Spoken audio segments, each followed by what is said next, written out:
Good afternoon, Maine, or good morning, I should say. Good morning, Maine. This is Chuck Ellis, and you're watching the Muddy Waters podcast. And I'm actually going to open the show. We're going to introduce David, but I'm going to open the show. We're going to watch a video in just a second. Before we do that, and the video is going to help explain why we exist as a podcast. One of the reasons, one of the examples. So thank you for joining me, David Whitney, who is a number of things, but one of them is the the Republican Party in the state of Maine, our national committee man, representing us within the national committee. And also the chair of the Washington County Republicans. Thank you for joining us, David. My pleasure, and thank you for inviting me. Yeah, happy to do it. All right, so I'm going to show a video real quick that is kind of in a way one of the explanations for why we exist and why you need to just not ignore, but basically turn off the mainstream media if you haven't already. I think. Hold on. Yeah, I think is it this one? Okay, this is the one. All right, so here, watch this video and be angry.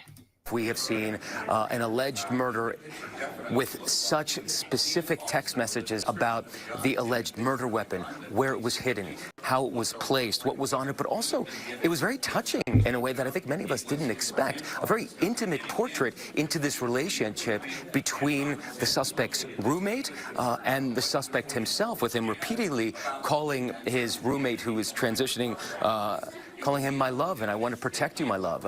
So it was this duality of someone who the attorney said not only jeopardized the life of Charlie Kirk and the crowd, but was doing it in front of children, which is one of the aggravating circumstances of this case. And on the other hand, he was, speaking so lovingly about his partner. So a very interesting and, as Pierre said, riveting press conference, David. Yeah, so turn that off. Like, what is going on in our world? So that's the mainstream media. The mainstream media is trying to make us, I don't know, like it's just absolutely wild that they're trying to talk about the touching nature of the person who murdered one of the best human beings that has lived in our lifetime. Like it's absolutely ridiculous. And that's not even MSNBC, what do they call it? MSDNC. It's not CNN. That was like ABC News. So he used the word touching, right? Yeah. I used the word despicable. Yeah, absolutely. There's the celebration of murder by the left has been despicable, and the acceptance of this one individual who I debate with back and forth. We're friends. We've been friends for 40 years probably.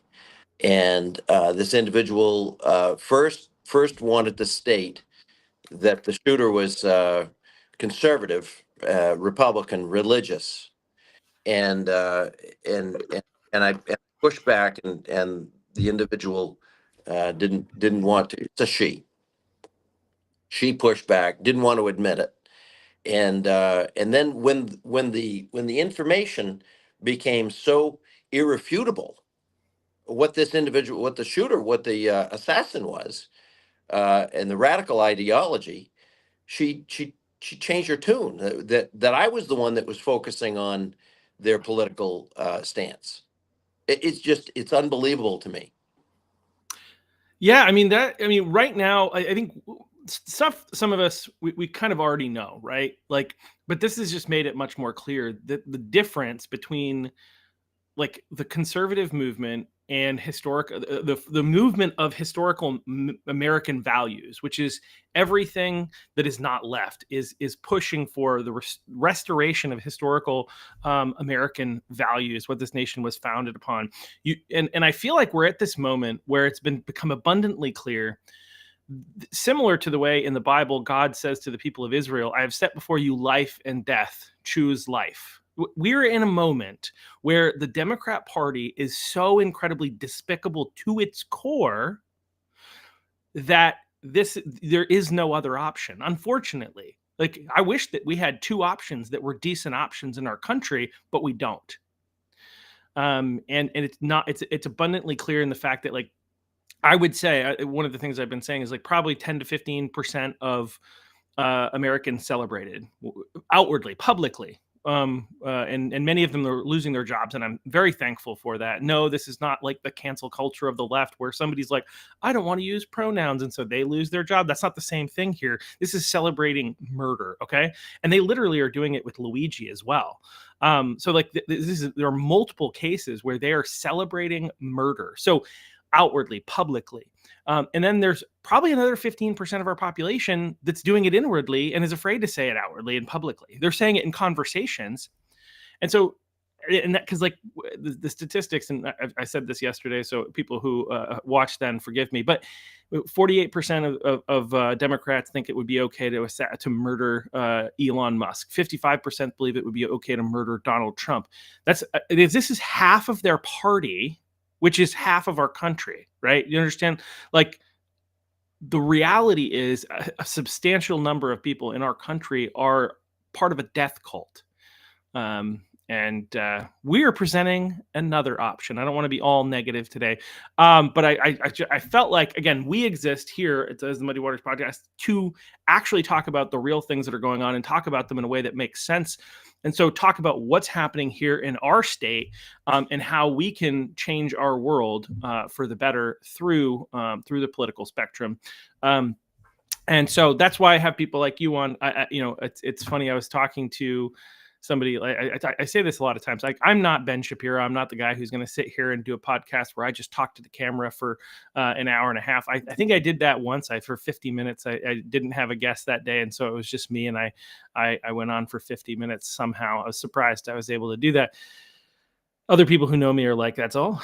But like, I like to bring on other people because I'm not a complete expert in everything. I'm not like a Charlie Kirk who I can just pull up these statistics in my brain and all of these philosophies and theories and break them down.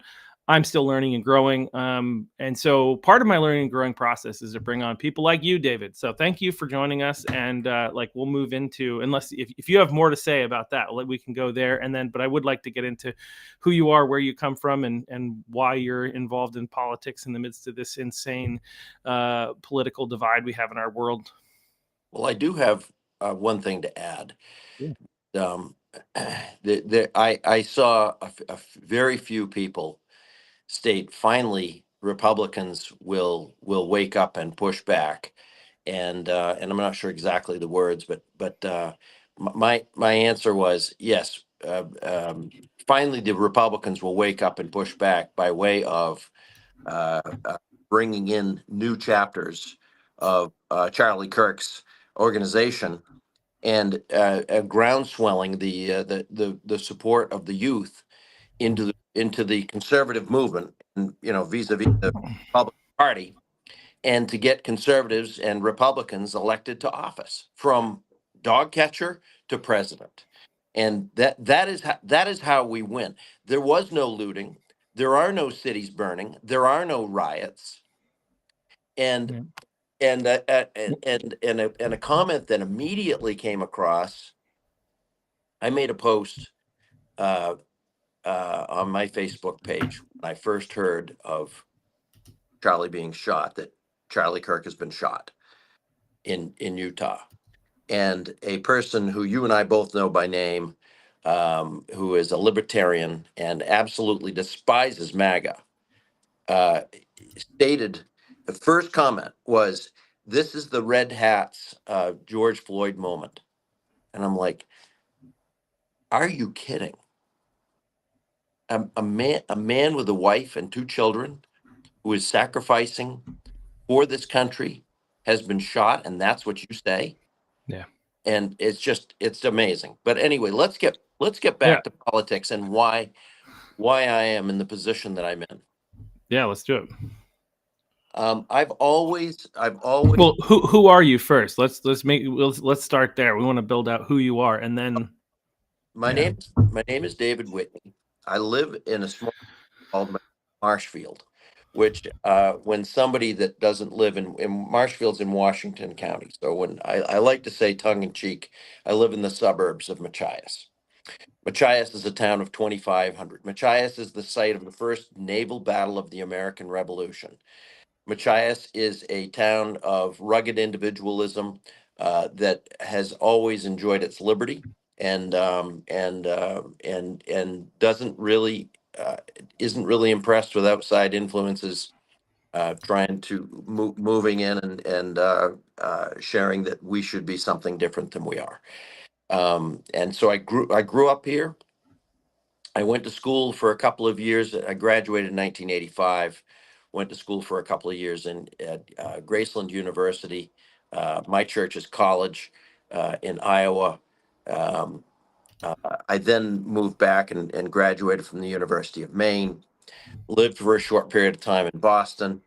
While I was in college, I started a couple of businesses. One being a company that's now called Whitney Wreath. Legal name is Whitney Originals Inc. And we make Christmas wreaths. But I have a number of different enterprises in the Machias area. Machias Glassworks, Whitney Tri-Town Marine. We have Blueberry Holdings. Grew up in a blueberry farming business. My family was in the car business, so I've been in business my whole life and multi generational. The business that are currently operating, I started. And so business is my background. My grandparents were split politically. My paternal grandmother was a Republican. My paternal grandfather was a Democrat. My father was a registered Democrat. My mother was a registered Republican. As it turns out, my father changed parties, became a Republican in the early '90s. He grew up as a Kennedy Democrat, and Kennedy. It's often been said if he was alive today with his viewpoints, he'd be a misogynist, a bigot, a racist, all of the ists, all of the name callings, because the whole political spectrum has moved further and further to the left. Yeah. So whatever clicked early on in life, I remember handing out stickers for Ford Dole in 1976. And my first vote was for Ronald Reagan in 1984. I had just turned 18 in September, and I'm proud that I was able to vote for Ronald Reagan. And always believing in Republicans' values, conservative values, small government, uh, and rugged individualism, but not being involved. I didn't become actually involved in politics until really uh, 2019. Oh, wow. When LD 790, and other people would say I was involved in politics before then, but I never really got serious about it until 2019, when LD 798 came down, which That's a. Oh, go ahead. took away religious and philosophical rights to exempt out of vaccine mandates anywhere that mandates exist. And just so happens that my wife and I were very compliant with the pediatrician. I was board president of Down East Community Hospital. Very Hmm. supportive of Western medicine, also supportive of Eastern medicine, and with with a personal focus of health and wellness through food and getting to root cause. That was my wife and I, just how we operate. And I didn't understand a lot when I got on the hospital board. It's a business, and Western medicine makes money when people are sick. It's just simple. I mean, they're just following. And so Yep. anyway, when the Democrats took over, I didn't realize that health freedom was a political issue. I didn't get that. But when the Democrats took over the governorship and the Senate and and the House in 2018. One of the first bills that came forward was from Ryan Tipping, this LD 798, which was co by a representative, Mishu, not a representative, Mishu, who was a member of medical lobby, the hospital lobby, and or the pharmaceutical lobby, excuse me. And he co-wrote this bill, and it took away people's rights to exempt out of vaccine mandates. And at the time, Maine children in school settings were fully compliant to the rate of like 96.3% of all school children were fully compliant with the vaccine schedule. And there was no issue. There was no reason to take away uh, um, um, Exemptions.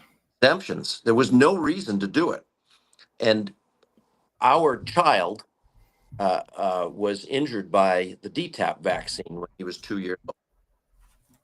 And so my wife was very upset one day, and I said, "What is going on?" And she said, "There's this bill, LD 798, and you've got to go to Augusta and fix it." So I said, "Okay, reporting for duty." And I Yep. spent that winter 3 weeks in Augusta. So I worked that, and then soon after I became disenfranchised with what I saw as an ineffective Washington County Republican committee. And so I was complaining to somebody, and I said, well, "Why don't you?" They said, Why don't you come to meetings?"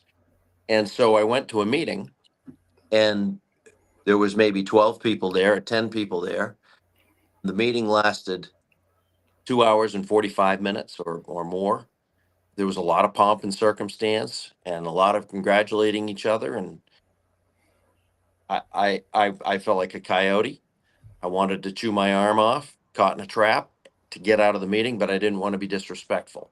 But it was not inspiring to get people involved. And so I said, well, I I think I got to get involved and see if I can get people from Washington County involved. Washington County is a Republican leaning county, and we consistently were sending 2 Democrats to Augusta, and it wasn't satisfactory. So the first thing that I did, I said, how do I get a seat at the table? And they said, well, start your town committee.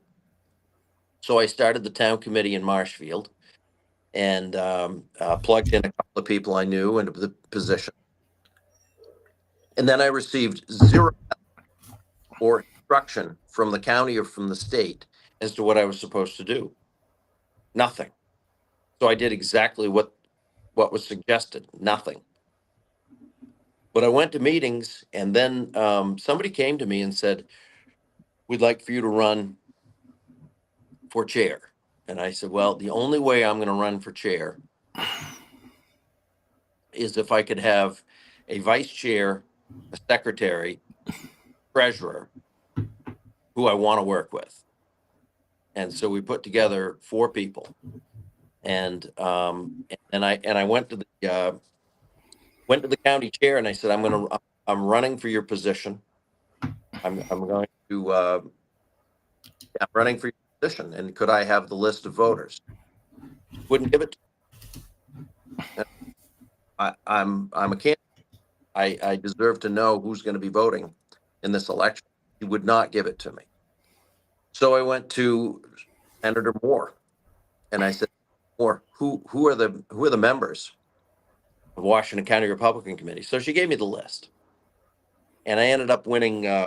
I think it was 46-4, because I called every single member, and I said, my mode is to activate the town committees. I see low hanging fruit, and I want to organize this committee to be super active, to raise money, to help recruit people from dog catcher to governor to run for office, and to help them get elected.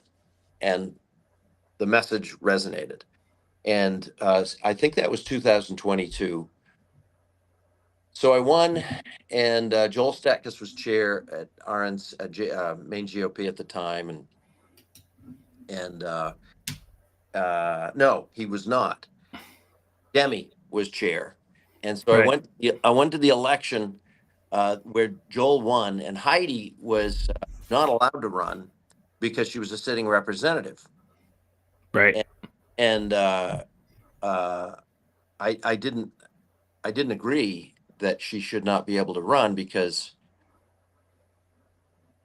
I mean I'm a, Well, that you should have to you should be able to go from a perch to a perch, just like like run and win and then quit. right. Or But the way that the bylaws are written, in order for her to have been able to run, she would have had to resign as from her role as a sitting legislator before she ran, and then if she lost, then we would have lost somebody in the House, which is silly. And what's interesting though, you mentioned this, and what was surprising to me is like when they've done the changes to the bylaws, they haven't made any adjustment there, and I'm kind of a little bit baffled as to why we haven't, as a party, made an adjustment. no, there is an adjustment. Oh, it what? Yeah, yeah. Okay. What I was about to say was the Oh, good. first thing I said was when Joel got in, and I was chair. I said, Joel, I want to get on the rules committee. I want to change the Heidi rule. Mm, So I got on the rules committee, and so the basic change to the Heidi rule is a person can run and they have 7 days to quit their position. okay. So After they got elected, essentially. correct. Right. Yeah. Correct. A sitting legislator cannot hold an officer's position at Maine GOP. So that has been Yeah. changed that a sitting legislator cannot, but they can run, and if they win, they have 7 days to resign from their position. That's fair. Yeah. And so Good. so while on that committee, I realized in the bylaws it says that a a a a lobbyist, a a registered lobbyist cannot hold an officer position at Maine GOP. And I said, well, we currently have national committee man, national committee woman who are lobbyists at the time. And nothing, Josh Tardy's a great friend of mine, not personal. I just think that it's a contradiction. Let a lobbyist for anything or nothing. Sure. That's just my viewpoint. And so I advocated for that. And which caused Josh to call me and say, "Were you ticked off at me?" And I'd known him for 30 years, and I said, "No, it has nothing to do with you, Josh. I'm just looking at it from a principled standpoint. That's my viewpoint. That has not, but he he decided at the last minute in 24, in like March of 24, early April of 24, that he wasn't going to run for election for national committee man, which is voted upon at the state party's state committee, state convention by 1,600 delegates across the state of Maine. He said, "I think you should run, and you've got 2 weeks to get your ad in the booklet that's going to be at the convention." So I ran. I had soldiers from Washington County Republican Committee call all 1,600 delegates and make my small pitch, which is town committee. We need to integrate the RNC to the town committee because the town committee is the most important committee of all. Joe Gruters, who is now the chair of the RNC, doesn't know who Ginny Whitney is in Machias. But Debbie Butler, who is the chair of Machias Republican Committee, does know who Ginny Whitney is. And if Ginny Whitney happens to be a weak Republican, Debbie Butler can see on this list, and her fellow volunteers that are working to get out the vote can see, here's 100 weak Republicans. Let's focus on these. It's the town committee. It's always been the town committee. But for whatever reason, it's been difficult to break through and get some seriously active town committees. That's been my mission right from the beginning. And that was my pitch when I ran for national committee man, and that resonated with the voters. And so that's where I am. So to answer your question about, I think in the pre-discussion, you mentioned a lot of people don't understand the Republican apparatus. There's 4 levels to the Republican apparatus. There's the town committee, there's the county committee, there's the state committee, and then there's the RNC. To get on to be a member of the town committee, anybody can be a member of, anybody can attend the a town committee meeting, or a You county. say anybody, any Republican, Any Republican can attend, right? Yeah. but to have a vote, you have to be an officer. So to have a vote on the county committee, you have to either be a chair of a town committee, or appointed by your town committee during the caucus to be a voting member. Well, I think there are a couple other ways too. I think one is if you're a sitting legislator, and then the other is if you are elected to office. I think within, because like when I became the vice chair of the Cumberland County Republicans, Westbrook did not have a city committee to be able to appoint me, but I became the vice chair, and by becoming the vice chair, I became a voting member, but also state committee members, which I also actually I think. No, I was vice chair before I was a state committee member, but state committee members were also eligible. So, but those are the other ways. But most people get there by being appointed by their city committee. Right. There are ex officio, there are numerous voters within the committee. And so at the state committee, in order to attend the state committee meeting, you have to, 1, be a Republican. 2, you can be a guest of in Washington County, we have the chair of the Washington Republican Committee is a voting member of Maine GOP. State committee woman is a voting member of Maine GOP. State committee man. If we had a greater population, we could have additional delegates who are voting members of Maine GOP. And then to be a member of the RNC, the 4th arm, the state chair and the state elected national committee man and the state committee, state elected national committee woman are the 3 members of the RNC representing the state of Maine. So a lot of times Maine is weak in its voting membership by number of votes, such as in the electoral college, we have very few versus California or Texas. Well, California and Texas has exactly 3 members in the RNC, as well as Maine has 3 members in the RNC. So the whole RNC is referred to as 168. There are 168 members of the RNC, which are all of the states and all of the territories, including such as Guam and Puerto Rico. And so there's 168 members. Now, Maine certainly doesn't have the same clout that would be Florida, for instance, or Texas, for instance.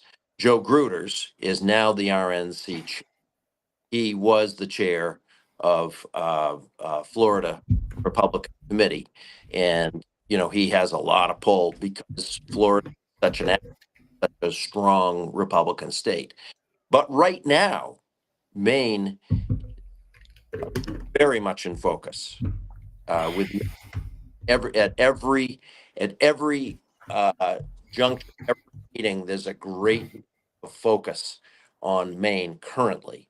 CD2, Paul LePage running for CD2 and the open governor. So the RNC has tremendous focus on the state of Maine right now, which gives us some implied power with RNC. So it's a good time to be there right at the moment. Nice.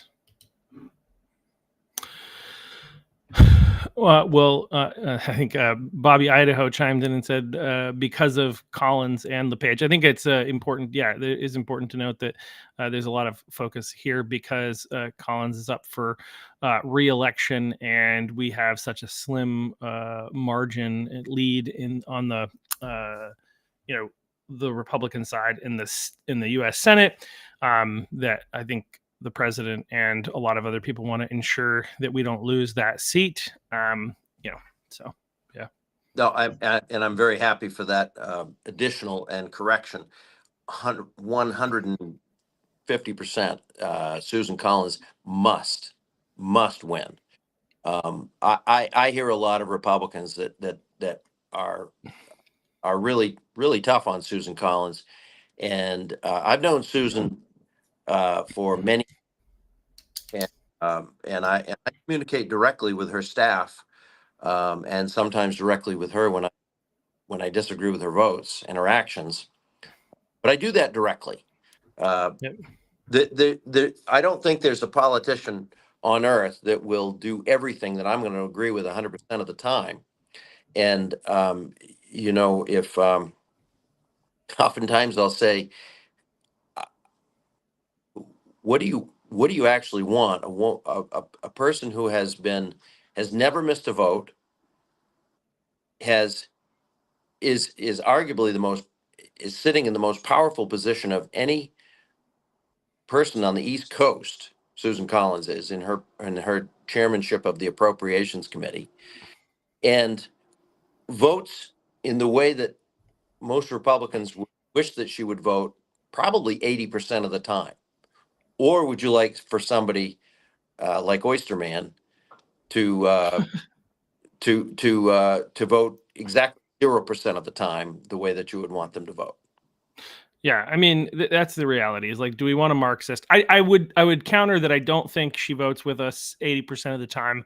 However, I think because I think like there's we've looked at some of the stuff in the past, or I have anyway, and it showed like during the Biden administration, for instance, she was at least 60% of the time voting with the Democrats or something along those lines.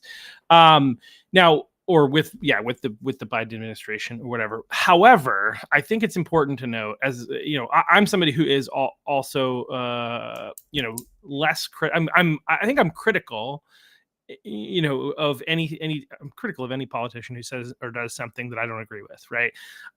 However, one of the things that is true about Susan Collins is that she is pretty consistent in voting in line with how she's told us she's going to be. She said, "This is the person that I am. This is how I'm gonna approach this." And her voting record follows through on what she said she was going to do.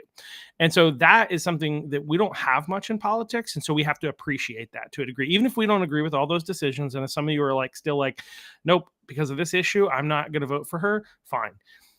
But if you're tactical and you're trying to figure out what can we do to grow our control, recognizing the reality of the state of Maine, as the late Charlie Kirk said that Susan Collins, when he was here in Maine, he actually said that Susan Collins is representative of Maine. And so like we may not like that as conservatives. We may want her to be more conservative, but the reality is she is a representative of Maine, and when it matters, and this is also something he said when he was here, which I've said before, but I'm just, quote him whenever possible at this point. But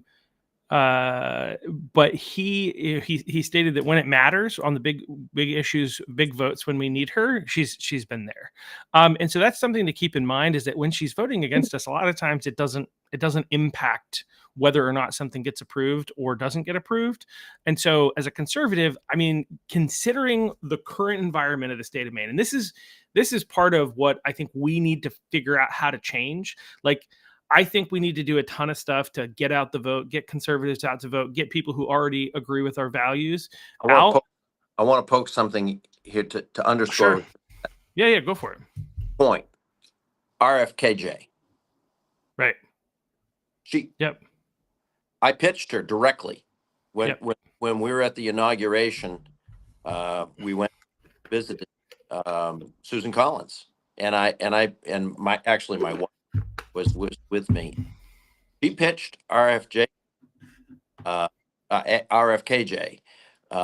directly to Senator Collins. Not saying that Holly's words had any influence over her, but very, very important to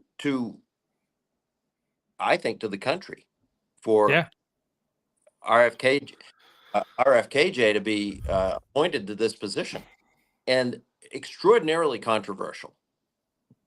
But Susan Collins was there, and Yep. she got there very slowly. I don't know how soon in the process she decided she was going to vote for him, but it was very methodical, and she did. Yeah. Case in point.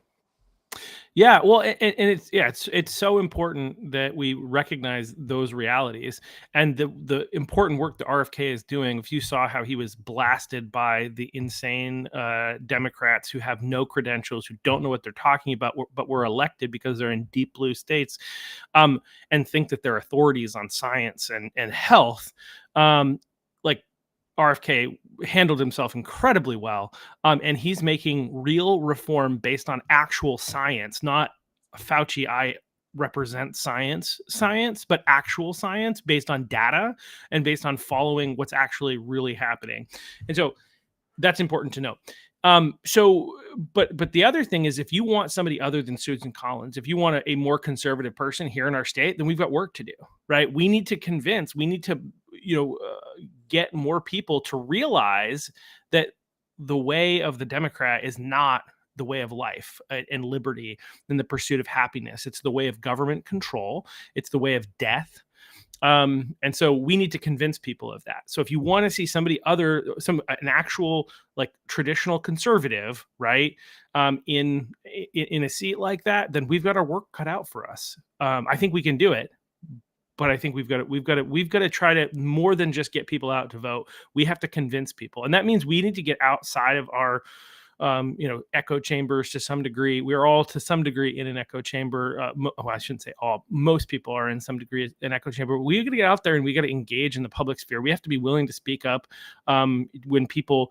We just talk, like one of the things I was thinking about, and I got to stop talking because you're the guest. But one of the things I was thinking about recently is that like when our jobs are outwardly pushing politics, and we are silent, we're letting them get away with it. And I actually, when I left my company that I had worked for, in my exit interview, which like wasn't actually an interview, it was like clicking some buttons and answering some questions in like a kind of like a anyway, a questionnaire. They asked, is there anything that like, I can't remember what the last question was, but basically I was saying, I don't feel comfortable working. I don't feel comfortable as a conservative. I don't feel like I'm supported in being able to be who I am. I don't think I should bring politics to work, but politics is forced on me because somehow we've come to this place where there's this belief that corporations can push people to say, you can't talk about politics at work unless they're Democrat politics, unless it's they, them pronouns, unless it's BLM, unless it's the climate alarmism, right? Those things that they're actually going to push outwardly, create programs for, but they're not LGBTQIA plus, but they're not going to allow me, for instance, to have a company sponsored or made aware Bible study, right? I'm not there trying to bring that. I'm there to work, but they're forcing all that other stuff on me, and we're remaining silent, and we're not saying no, you don't get to push politics at work. You have a policy. We have failed to do that. And I think that's one of the things we need to speak up in our workplace in that way. And we also need to speak up with our neighbors and our friends and our family. Stop this. Don't talk about politics or religion in polite society. Nope. Sorry. I don't care. We need to talk about it. Anyway, rant over. Go ahead, David. Where do you want me to go? Yeah. Talk about it. That's a great question. I think we've talked a lot about like what you do at the county level and how you've been able to move people toward that. So yeah, I mean, I guess where we go from here is what I think, what do we need to do outside of like my own ranting? How do we, I guess, obviously you talk about the fact that how you helped turn Washington County red was by getting I'll go with that. So we try, first of all, if you go back to my experience, when I was not a real involved member, there were 12 people at our meeting, and it went on. It went on for two hours and 45 minutes, and I just couldn't wait to get out. So the first thing that I did was, all right, every meeting is going to start with dinner because people want to talk. Mhm. People want to sit around the dinner table and speak. So we have either a potluck or we go to a restaurant, have a private setting where people order their individual meals. We start at 5 o'clock. At 5:45 is when the meeting starts, and there's an agenda. We're very fortunately, my executive committee is Mary Ruckus, is our secretary and our state committee woman. Pat Davis, who is in election integrity. He's the president of Election Integrity Network, and he is our state committee man. David Burns is our treasurer, and Shane Curtis is our vice chair. We have executive committee meetings every month, 2 or 3 days prior to our monthly meeting. So Mary comes up with an agenda for the executive committee meeting. We talk through everything that's old business, new business, and anything, any working part. And we have the meeting before the meeting. And from there, the agenda is written for the county meeting. And so that meeting starts at 5:45, and it goes until 6:30, in which we present the all of the typical things, the treasurer's report, secretary's report, the state committee's report, young Republicans report. We work on building the young Republicans, and Charlie Kirk's organization has been front and center in our county committee. We have not a large number of young people, but we have a very dedicated number of young people, and they present every single month.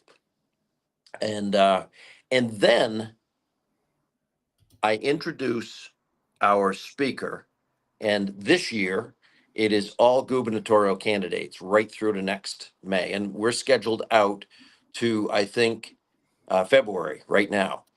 And not all that necessarily gubernatorial candidates, but all gubernatorial candidates are invited to speak. And if we've already had several, and many of them are scheduled. We give them each a half an hour. So whoever the speaker is starts at 6:30, and I give them a half an hour, and I say you can talk straight for 30 minutes, or you can build in your Q&A. But just know, when 7 o'clock rings, the hammer comes down mid-sentence. Done.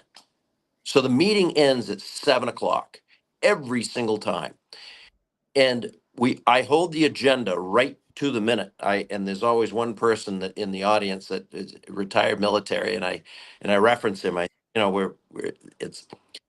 at 6:13. I'm supposed to be at this point, and it's 6:13. I try to keep the agenda really tight, and Q&A allows people to speak and ask questions, and the dinner allows people to speak and ask questions. And because of this, there's a lot of harmony. And also, we're encouraging town committees. What do town committees do, and why are you important? When there is a school committee that has a vacancy, town committee get involved. Town committee step up. Town committee, when there's a county committee, we travel. Washington County Republican Committee moves all around the county. It's a big county, as you know. So we're in Cherryfield, we're in Danforth, we're in Machias, we're in Eastport, we're in Lubec, we're in Calais. This month we're going to be in Wesley. Tomorrow we're going to be in Wesley, and Laura Libby's speaking. So we typically have, on the low end of our turnout, 35 people. On the high end, 80 in Washington County. Yeah. And we encourage people. There's always something. There's plenty of work. And we encourage you, first and foremost, get involved with your town committee.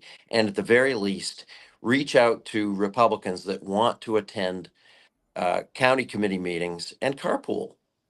Go to meetings together. You've got anywhere from 15 minutes to 2 hours in the car, both ways. Lots to talk about. You can complain about Janet Mills and Shenna Bellows and Joe Biden the whole way to and from. And And you'd still have more to complain about afterwards. absolutely. Schooling and hanging out with, your species and being together. That is the thing.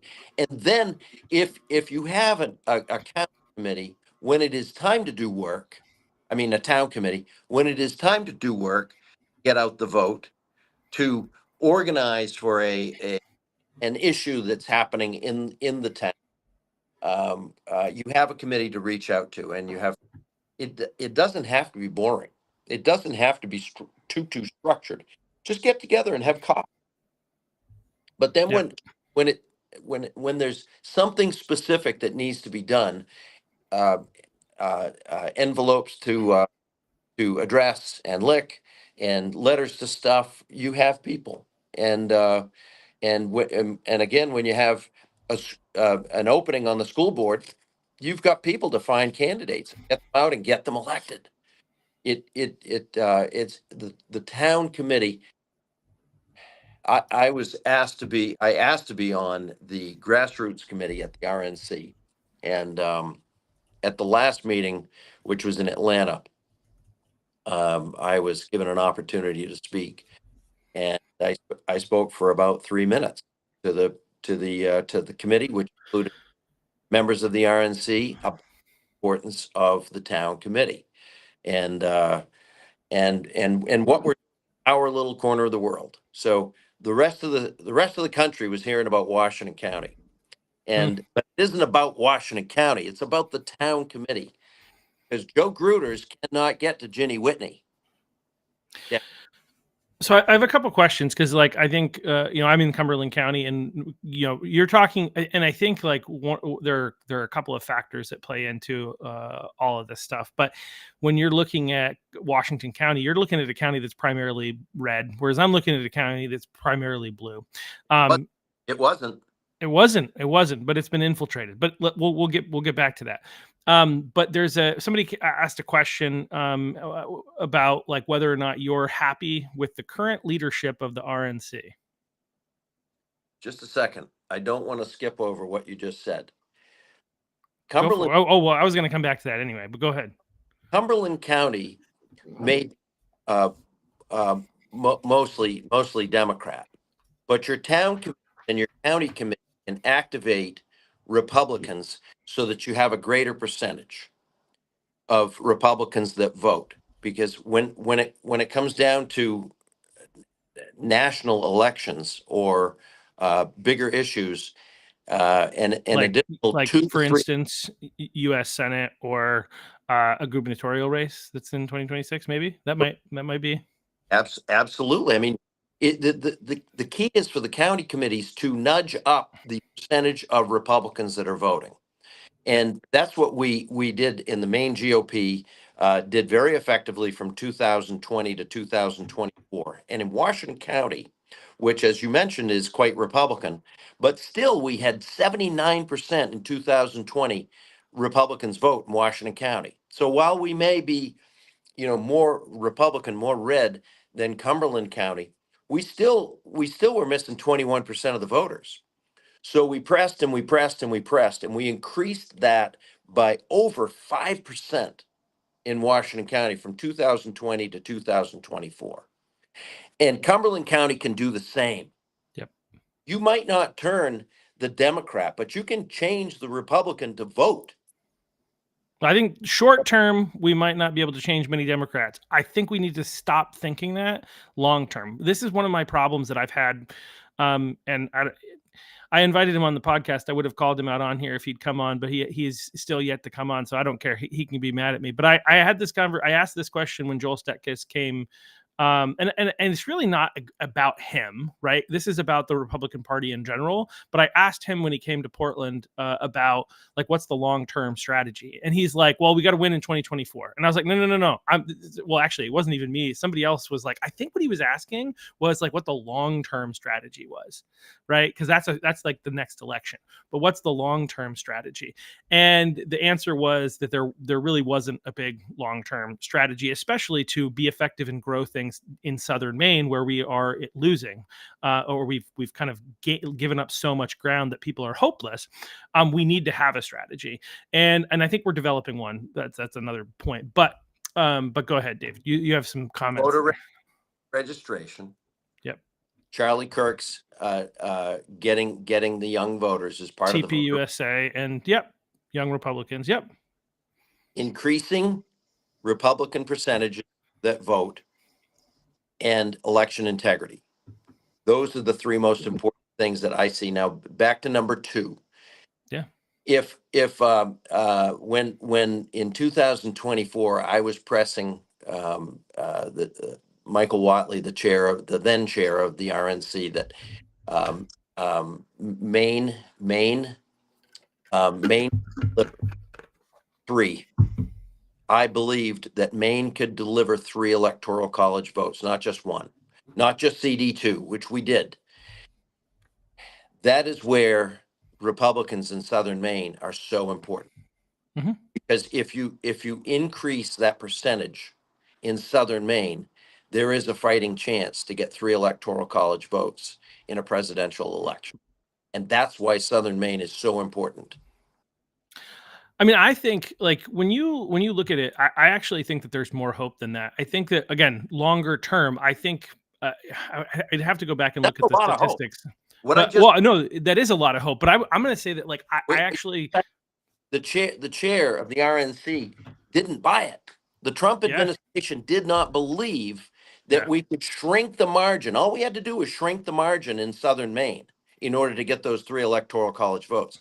They didn't Yep. believe it. I did. They were right. So it is great hope.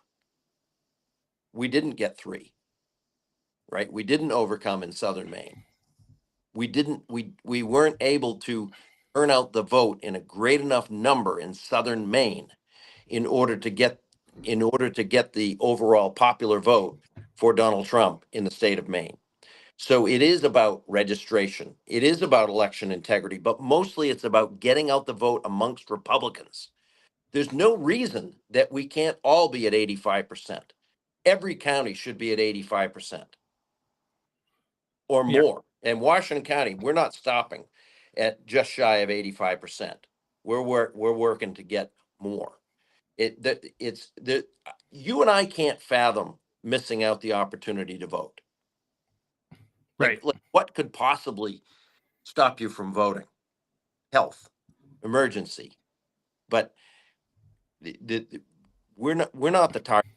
It's the low propensity voters, and that's why we come back to the town committee. The town committee is so important, and they don't realize it. They don't realize what they need to do. People So need to stop memeing.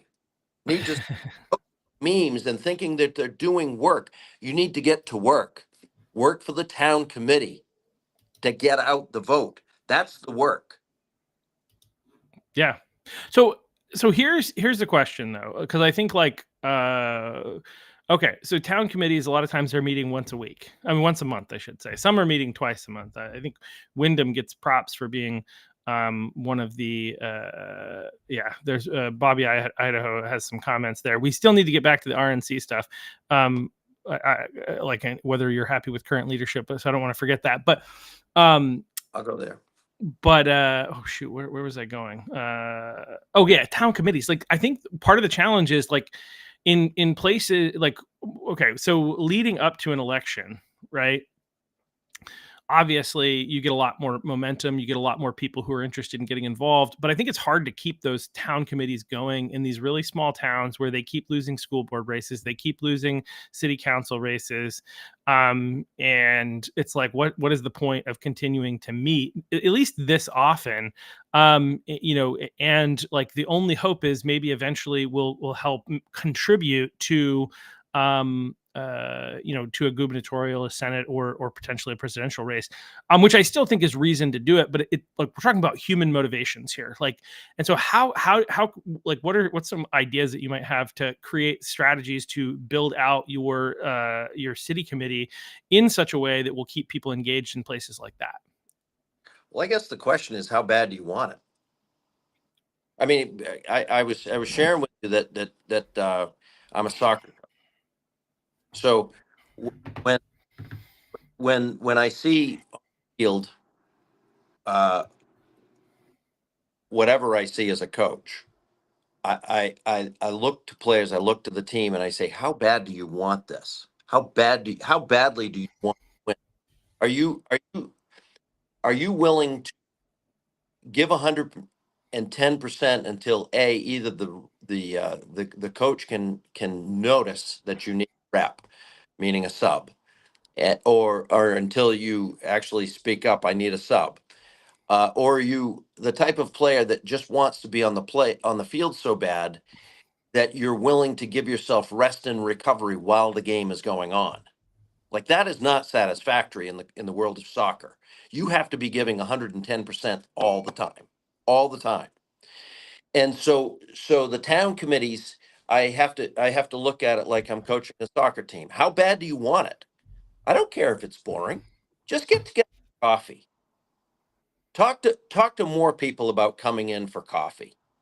All right. You don't the town committee has to be organized and prepared and willing to step up and have committee members of the town committee that are willing to do the work. And the work can be very simple. It doesn't necessarily have to be arguing with a leftist. It could be as simple as driving a person to a meeting or driving a person to the polls. How bad do you want it? That's the question. Yeah. Yeah, I mean, I think it's a good question. I think, You're gonna wait. Are you going to wait? So back to soccer. There's a yeah, ball, and we're talking about constantly winning the ball. Within the game of soccer, there are hundreds of moments in an 80-minute game where there are wins and losses. Do you step to the ball? When the ball is in your vicinity, do you step to it before the opponent steps to it? Same thing with politics. How bad do you want it? How bad do you want to step to the ball? well, I think another way to say How that is how much. Oh, go ahead. Sorry. badly do you want to increase the percentage of Republicans voting in your town? I think like that's part of the question, but I think the other part of the question is, and I think this is maybe because like I think that for people who are already 100, I don't know. I think there are a lot of people that are conservative that are not necessarily in love with the Republican Party, and so I think sometimes that tone of conversation isn't as powerful as saying, like, how much do you care about your country? Do you want to see do you want to continue to cede more and more power and control to the insane Democrats? I think that's another, like, or do you want to stand up and push back? Yeah. Anyway, I think I hear what you're saying, but I think, and I think it's true.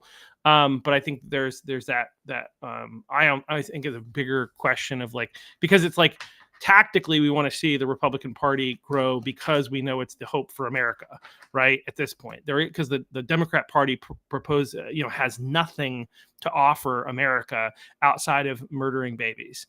I'm sorry if you don't like that language, but I'm just going to say it from here on. But that's all that they offer. That's all that they offer, and they call it healthcare and they call it women's rights. And yet they don't protect women's sports and spaces. They don't care about those women's rights, and they want to consider boys who think they're girls count as a woman, which as Charlie Kirk used to say, is that's a costume. They want to minimize womanhood to a costume, and I don't think that's anyway. So, like, they don't really have anything to offer. So the question is, do you care about your country, and do you want to help restore this once great nation? So anyway, sorry, I feel like that might be more motivational for people. I was talking to some people, and I say this because I was talking to some people recently that were saying, like, basically this language of you need to, we need you to. When people complain that the system is broken because there's only two parties, Yeah. they're right. There's currently two parties. So you have to ask yourself, which party do you want in office? Republican or Democrat? Yeah. Now, if you want to turn the ship for one party to be more radical left than the other, or for the Republican Party to be more conservative than it currently is, then do so locally Yeah. and and work toward that happening. But let's face it, it is a two-party system, and until Yep. something changes, you have two choices. You can vote for the independent if you wish. You can vote for the independent if you wish, and independents win. Angus King, but he's a Democrat. Well, and this is the case. We have a number of quote unquote independents in Augusta right now. My understanding is they caucus with the Democrats, Sure. and they vote with the Democrats. So Come back down to it's a two-party system. Yeah. With slight variations, and so I choose. Everybody has their own choice. I choose to support the Republicans with everything about everyone that I agree with and disagree with. I'm going with the Republican, and I try to narrow it down. We have to protect the integrity of the elections. We have to increase the number of Republicans that are voting, and we have to register more independents, unenrolleds, and young people as Republicans. It's that simple. That is the strategy as I see it. And the town committee can help in all of those, but most importantly, getting out the vote and identifying candidates. If you want a more conservative candidate, identify them. Step up yourself if you're not happy with the status quo, and run. And when truly when I came to this position, it was because I was asked to run. I was asked for a house that was open, and I said I just can't. I can't do it. I can't be away from my family. I can't be away from my business. For from Marshfield, Maine to Augusta is full 3 hours. So there's no commuting 6 hours a day to be in the legislature. You have to, if you're from Washington County, you have to go down there and stay 2 or 3 nights, 3 or 4 nights. And I could not do that.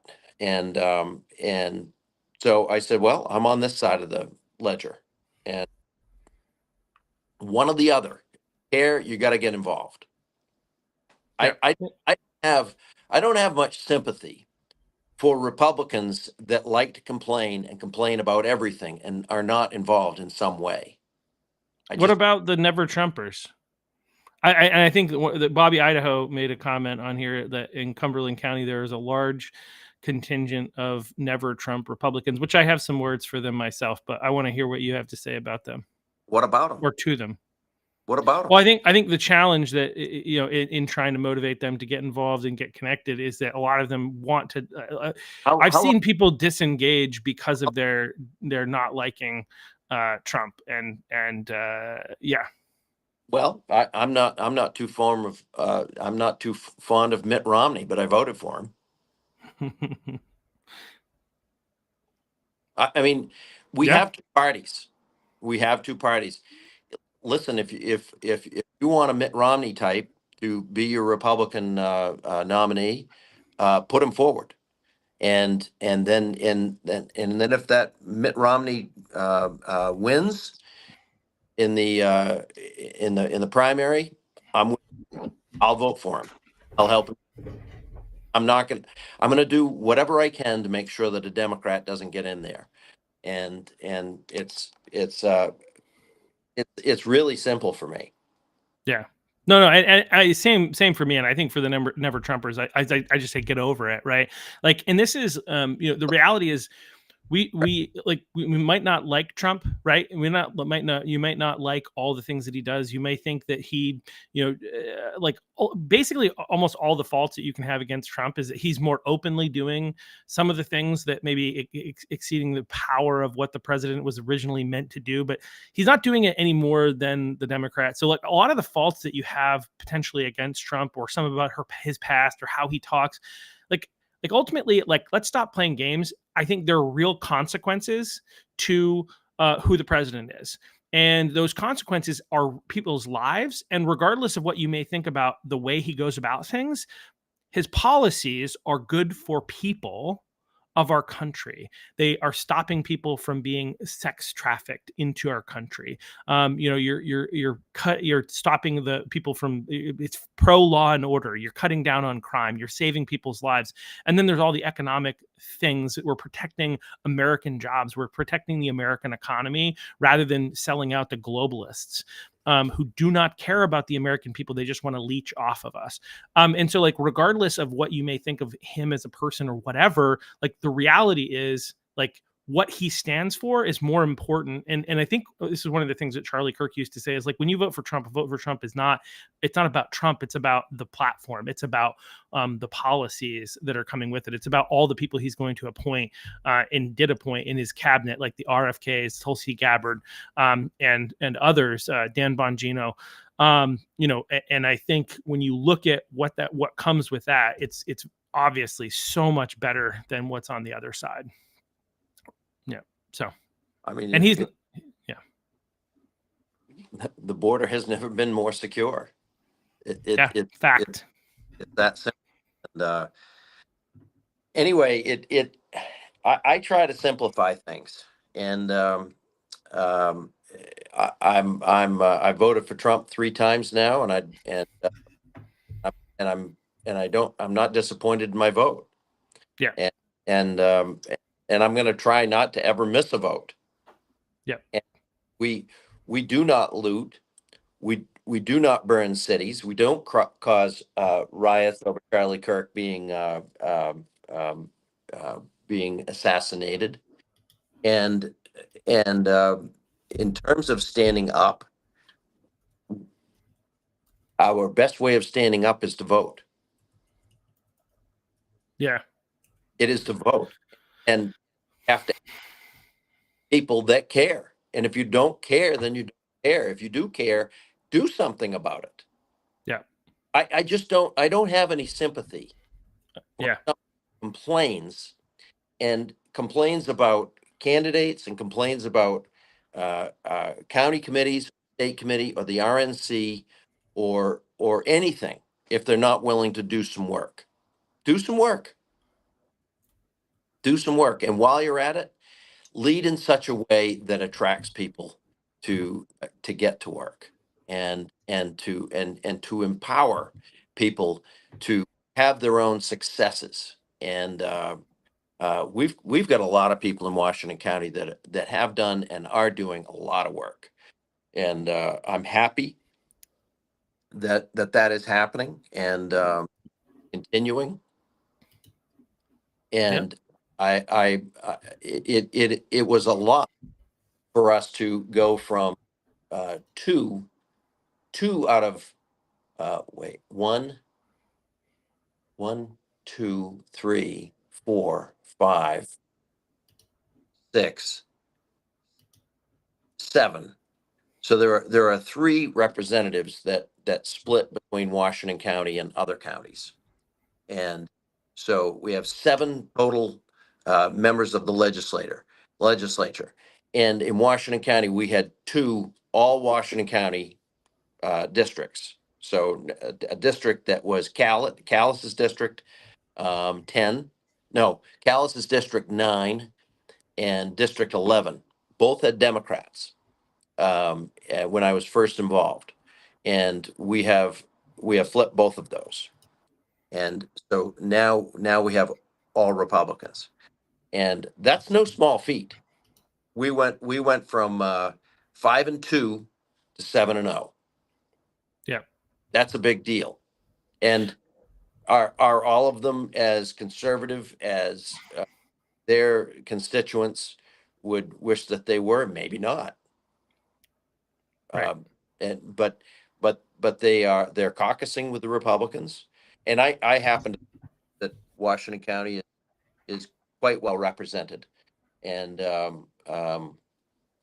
we have and if you don't like your representative and how they vote, then run, or find somebody to run against them. Primary them. You know, in this current gubernatorial, in my position, I've been asked by a number of the candidates to support them, to endorse them, and I won't, because I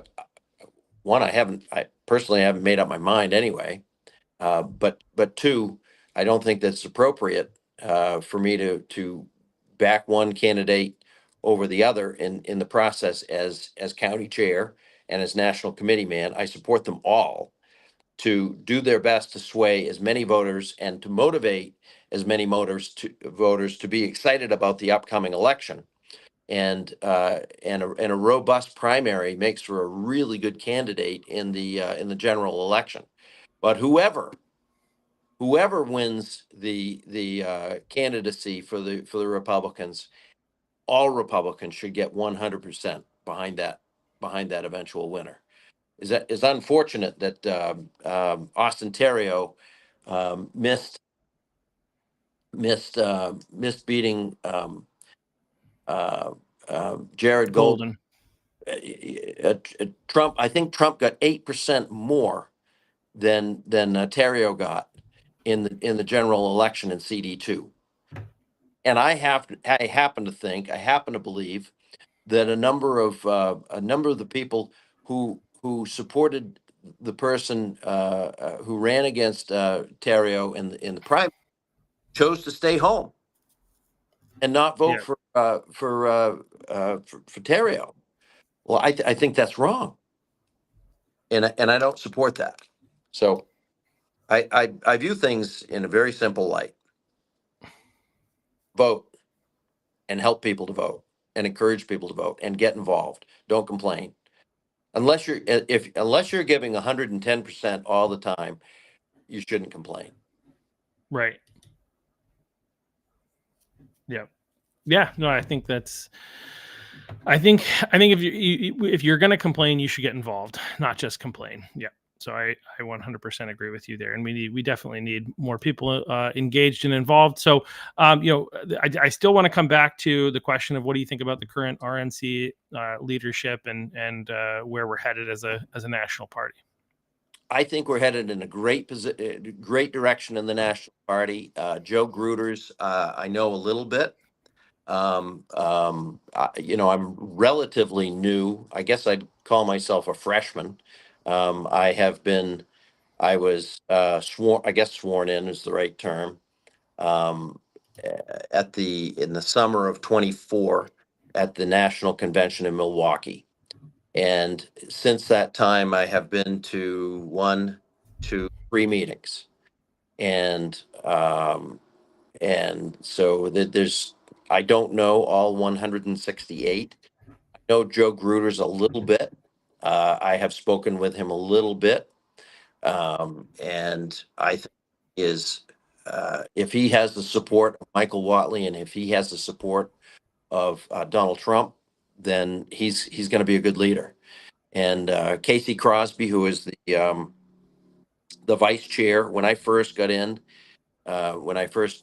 into the 168, Casey Crosby was on the phone with me a number of times. A number of the leaders have spent a lot of time on the phone to ask how they can support me and in my position. And it's been a good experience so far. And the RNC has a heavy load to lift, and they can assist states in how to raise their own money for their candidates, but they're not the panacea. They're not the magic solution to every financial needs. Every committee, from town committee to county committee to state committee, needs to figure out the most best way to raise money to support their candidates. So I'm impressed so far with the RNC. Okay, good to hear. Are they going to help us in 2026? You think? Yeah, I think you already said that we're on the target, right? So we're probably of the top 2 states that they're focused on. Okay, that's awesome. Well, we're going to need it. So everything that we can get, and we need to win the governor's race. Obviously, we need House, Senate, everything down the line, and we need candidates to run in places where. I think a big part of talking about getting involved and getting higher voter turnout in the deep blue districts like Portland, for instance. I think having Republican candidates locally on the ticket and having them do the work of going door to door and stuff like that, sending out mailers and different things like that is going to encourage a higher voter turnout among Republicans, which is one of the reasons we need to do it. Yes, I think there are people out there who have their head in the clouds and they're like, well, we can probably win one of those seats in Portland. It's like, I'm just like, in the short term, it's just not going to happen. We've had multiple people work really hard in Portland and get 28 maybe % of the vote for House seats. It's just like in the current environment with the current makeup. I think one of the things that other people have said, but Charlie Kirk also said when he was here in Maine, is that demographics are destiny, and like currently in Portland, the demographics are too much against us. Now, it doesn't mean we can't over time turn the tide, and we need to have strategies to work at that, and we will. But it does mean that like we're probably not going to win those. But if we can get people out for the higher up races, I think that that's something that it's really important to do. And so, if you're at home and you're trying to figure out how to get involved, please be sure to like get connect. If you're in Cumberland County, connect with me. If you're in Washington County, connect with David, or regardless, connect with one of us, because we'd love to be able to help you get connected wherever you are and get involved in whatever way you can. If you're in the Cumberland County area tomorrow night, we have a happy hour. Although I think I said yesterday, it's probably going to be more like a morning hour, as we're still mourning the loss of Charlie Kirk. I don't know how long before I don't think I'll ever get over it, so to speak. But yeah, it's still like pretty heavy with me, and I think with a lot of people. But tomorrow night we are having a happy hour at Oddfellows from 5 to 7. So come and check it out. I also understand that the Bowdoin College Republicans are putting on an event of remembrances related to October 6th, I think, that same night. So look for that if you're in the Bowdoin area. But yeah, definitely get involved and reach out. We need more people. Our country is worth it. It's worth the risk. It's worth the work. The more work that you do with your species, with your fellow Republicans, the more that you will not feel fear. Yeah. The extreme left wing wants Republicans to be fearful, and we cannot be fearful. And exactly. The more work that you do, the more that you are apart, and the more that you attend, the less fearful you get. Yeah. And it's just that simple. Get involved. Yeah. Be there. Be at the very least, if you're there, then others that are there as well will feel better that there are more bodies. Yep. You will help to assure individuals who are doing work that your presence shows that their work matters. And so be available and be present. Yeah, absolutely. 100%. Well, thanks again for coming on, David. I really appreciate you taking the time. I appreciate you volunteering and being the chair of the Washington County Republicans and being part of being our representative national committee man to the RNC. It's committees and going to committee meetings, running committee meetings is not what I would call exciting. We need people to do it. We don't do things simply because they feel good in the moment, though. But still, I appreciate you taking the time and sacrificing your time, energy, effort, and I'm sure money in order to be able to try to help fix our broken world in the ways that we can through politics. I don't believe that politics is the whole answer, as I talk about a lot of times. I think we have a problem, a significant portion of the problem in America needs to be fixed through a turning back to God. And I'm hopeful that that in the wake of the loss of Charlie Kirk, we're going to see that, and we're already seeing church attendance all of a sudden going up. And I think we're going to see more of that. But I do think we need a spiritual awakening and a turning, a shift to the right in the political realm. And so thank you for doing your part in that process. Thank you very much. And small wins are exciting. So Yeah. while you say that meetings aren't exciting, when you win the ball, it's exciting. When you move the needle in your town by even 1 percentage point up of Republicans voting, that's exciting. And when you win a seat, that's super exciting. So the fruits of your work is where the excitement is, and that makes the meetings that much more fun. When your town committee wins, when your county committee wins, when your state committee wins, when your national committee wins, that's when it's exciting. So get involved and keep doing work. All right. Sounds good. How do people get in touch with you if they want to? You can find me on Facebook, and you can private message me. That's probably the most direct way. And then I'll give out my personal contact information. Okay. All right. Well, thank you so much once again for coming on, and for everything that you do. Thank you all for watching, and for wanting to be involved. If you're watching this, you're probably already very engaged or wanting to be very engaged, but hopefully you're more than just a keyboard warrior. So if you are, get involved. Also, be sure to follow me on all the different socials. Like, share, subscribe. It's funny. I was listening to a sermon by Ken Graves, and he talked about how people saying like, share, subscribe annoys him. And I understand that, but it's also, unfortunately, it's part of the process, right? The reality is people are not going to see the content that we're creating and not going to be influenced by it if they don't see it. I don't have the advertising budget to get it all in front of everybody, but that's where everybody else can come in. That is one of the small, easy things that you can do, is like, share, and subscribe. So we hope that you can do that. Also, check out our shop on muddywaters.us.